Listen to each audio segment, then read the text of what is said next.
We want to check in now with 12 News anchor Kim Kalunian. She's been live in Warwick for us this afternoon. Hi, Kim. Hey, Mike. Hey, Shannon. Yeah, just a short time ago, we saw some plows, 3 of them, come down this street here. So I'll give you a live look at the streets here in Warwick. We've been here now. I've been here since 10 o'clock last night, and the snow has just been piling up as we've been talking about. I'm standing here on a snowdrift, and I'm about eye level with our satellite truck because there's so much snow here on the ground. But the good news is that the plows were able to get through this spot and get it down pretty far, although, you know, the snow continues to come down, and we're seeing a lot of scenes like this. This is a car right here, buried next to me. But that hasn't really stopped people from getting out of their hotel rooms here in Warwick and walking around. I actually talked to a couple of them who were on their way back from somewhere. Turns out they wanted to go get a hot meal and some hot coffee. Here's what they had to say.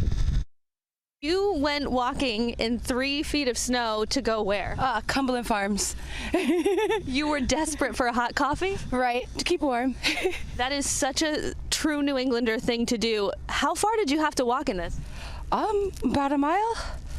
What was it like walking in the blizzard of 26 to Cumberland Farms for a hot cup of coffee?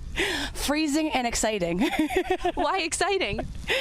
It's like a venture, kinda. Describe for me what it was like making this trek.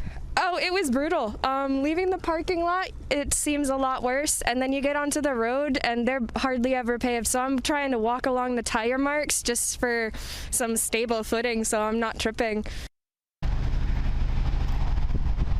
Yeah, that woman went out for a hot pizza and some orange soda. Glad they're back safe. I just saw some clouds go by on the highway over here as well. We've heard from some of you who do not have power, who are getting cold, and we're getting towards sunset. We're going to work to get some answers for you from the governor and Rhode Island Energy when they have their briefing coming up at 4:30. But for now, we'll send it back to you in studio.